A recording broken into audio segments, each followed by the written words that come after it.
नमस्कार साथियों, मेरा नाम मुकेश केदार है। मैं आप सबके बीच में आज एक बात लेकर आया हूं कि जैसे मैंने एक कार्यकर्ता की सीरीज़ शुरू की थी, जिस सीरीज़ के मैं 2 एपिसोड बना चुका हूं। तो अब कई तरह के ऐसे कॉल आ रही हैं मुझे, जो मैसेंजर के थ्रू या व्हाट्सएप के थ्रू ऐसी कई फेक कॉल्स आ रही हैं जो मुझे धमकी दे रहे हैं कि भाई इस तरह की सीरीज़ आप मत बनाइए, क्योंकि अगर कार्यकर्ता जागरूक होगा तो सोच लीजिए कि क्या होगा। मैं उन सभी लोगों को अपने इस वीडियो के माध्यम से बताना चाहता हूं कि कार्यकर्ता की सीरीज़ बनाना मैं बंद नहीं करूंगा, ऐसी ही सीरीज़ चलती रहेगी। क्योंकि हम लोग जब समाज में रहते हैं तो हमारा अधिकार है, हमारा फ़र्ज़ बनता है कि हम समाज को जागरूक करें, और जागरूकता किसी भी समाज का हक है। और जब अगर मैं किसी को जागरूक कर सकता हूँ तो मेरा फ़र्ज़ बनता है कि मैं इस सीरीज़ को आगे बढ़ाता रहूँ। तो मैं आज सबको भरोसा दिलाना चाहता हूँ कि कार्यकर्ता की ये सीरीज़ अब बंद नहीं होगी और इसी तरह चलती रहेगी। चाहे कुछ लोगों को कितना भी दर्द हो, या उन लोगों को अपनी सत्ता या अपने सच के उजागर होने से डर लगता होगा, पर मुझे इससे बिल्कुल डर नहीं लगता। मैं एक बात और यहाँ मेंशन करना चाहता हूँ कि मेरी ये सीरीज़ किसी पार्टी विशेष के लिए नहीं है। ना ये आम आदमी से जुड़ी हुई सीरीज़ है, ना ये बीजेपी से जुड़ी हुई सीरीज़ है, ना ये कांग्रेस से जुड़ी हुई सीरीज़ है, ना ये समाजवादी पार्टी से जुड़ी हुई सीरीज़ है, ना तृणमूल कांग्रेस की ये सीरीज़ है, ना शिवसेना की, ना किसी और राजनीतिक दल की। ये सीरीज़ है सिर्फ एक छोटे से कार्यकर्ता की, एक आम कार्यकर्ता की विवेचना, एक आम कार्यकर्ता की भावना, जो उसका दर्द जो हम सब लोगों के सामने आना चाहिए। किस तरह से राजनीतिक पार्टियों के नेता उन कार्यकर्ताओं का लाभ उठाते हैं और अंत में जब लाभ निकल जाता है तो उनको दूर कहीं फेंक देते हैं।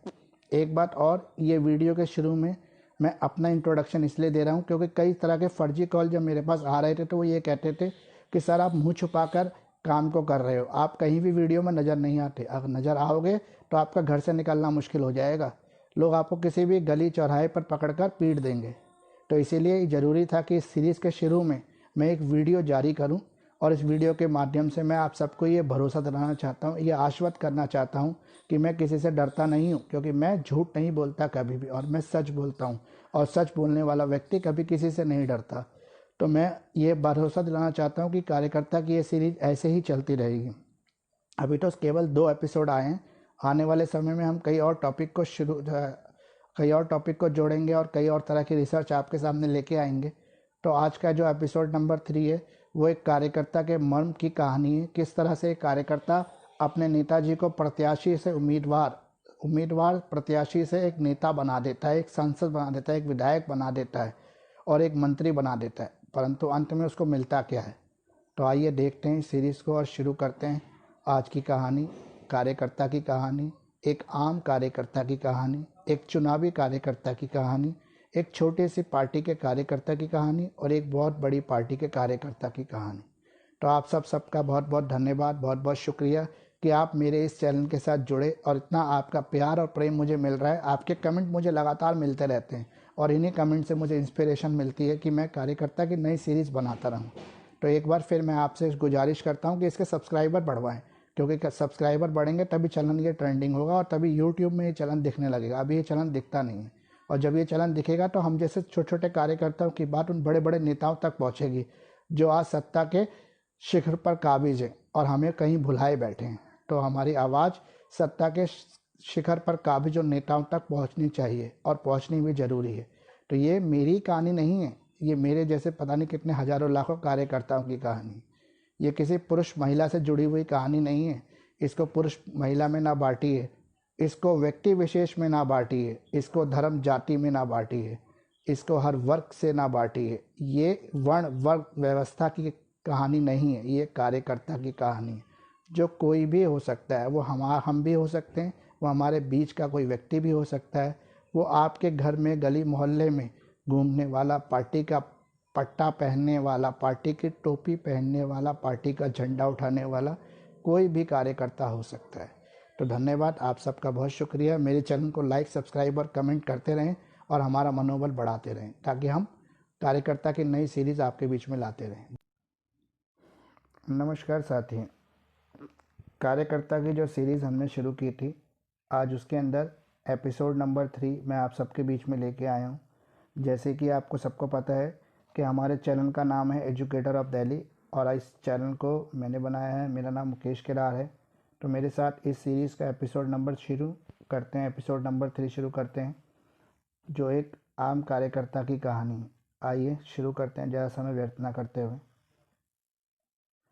मैं एक बार सबसे रिक्वेस्ट करना चाहता हूँ, प्लीज़ लाइक करें, शेयर करें, कमेंट करें, सब्सक्राइब करें हमारे चैनल को, ताकि हमें मदद मिले इस चैनल को ग्रो करने के लिए, ताकि हम एक छोटे से आम कार्यकर्ता की आवाज़ हर आदमी तक पहुँचा सकते हैं। अभी इस चैनल के सब्सक्राइबर बड़े ही कम हैं, तो कोशिश करें कि और अधिक सब्सक्राइबर बढ़ें, ताकि ये चैनल ट्रेंडिंग हो और इसकी वीडियो हर घर तक पहुँचे, हर एक कार्यकर्ता को जागृत करे जो अपने आप को किसी न किसी पॉलिटिकल पार्टी के लिए बर्बाद करने में लगा हुआ है। तो एक बार फिर मैं आपसे कहना चाहता हूं कि कमेंट ज़रूर करें, क्योंकि आप सबके कमेंट ही हमें मोटिवेट करते हैं नई वीडियो और नए एपिसोड को बनाने के लिए। आपके कमेंट से ही हमें मार्गदर्शन भी मिलता है कि हमें क्या करना चाहिए और कैसे करना चाहिए। तो प्लीज़ कमेंट ज़रूर करें। आपको पसंद आए तो भी कमेंट करें, पसंद ना आए तो भी कमेंट करें, क्योंकि आपके कमेंट ही हमारे लिए मोटिवेशनल पावर है। तो आइए शुरू करते हैं कहानी। नमस्कार, मैं हूँ कार्यकर्ता, नेताजी का खास आदमी। चुनाव में मुझे ढूंढ ही लिया जाता है।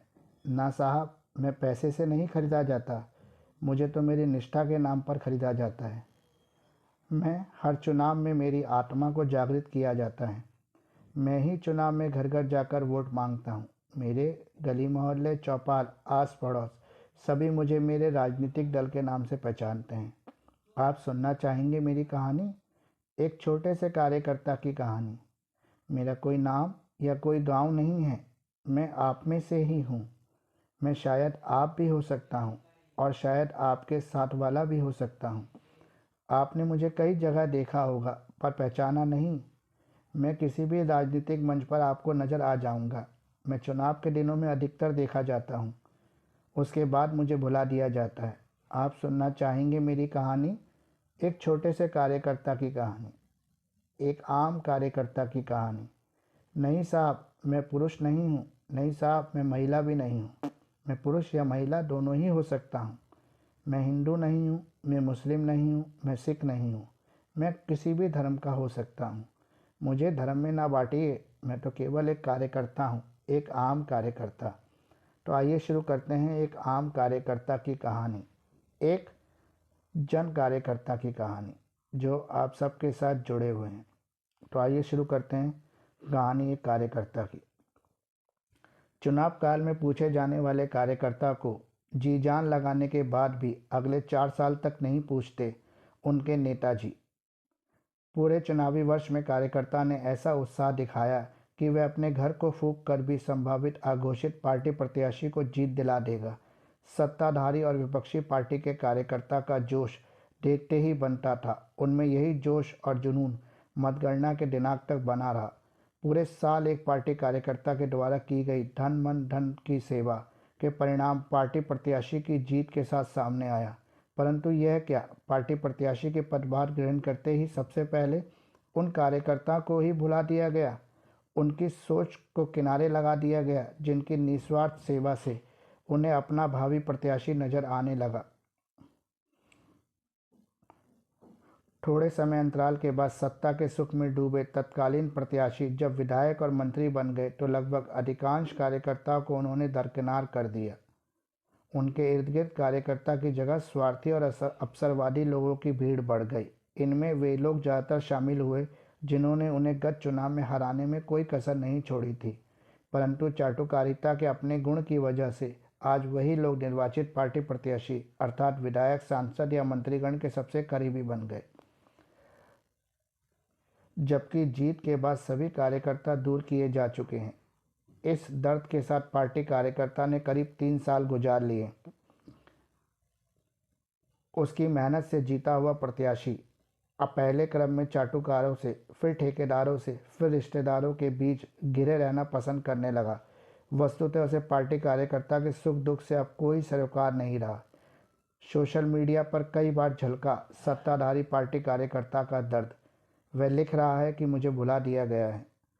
कार्यकर्ता पार्टी की सरकार आने के बाद भी अपने को लूटा पिटा महसूस कर रहा है। कार्यकर्ता से अपने ही नेताओं के प्रति भारी आक्रोश। विधानसभा चुनाव के बाद कार्यकर्ता की पूछ परख नहीं होने के कारण पार्टी की अंतरकलह सोशल मीडिया पर दिखने लगी है। प्रदेश भर में पार्टी कार्यकर्ता खुलकर सोशल मीडिया प्लेटफॉर्म के फेसबुक के माध्यम से, व्हाट्सएप के माध्यम से अपने नेताओं को नसीहत देने में लगा है।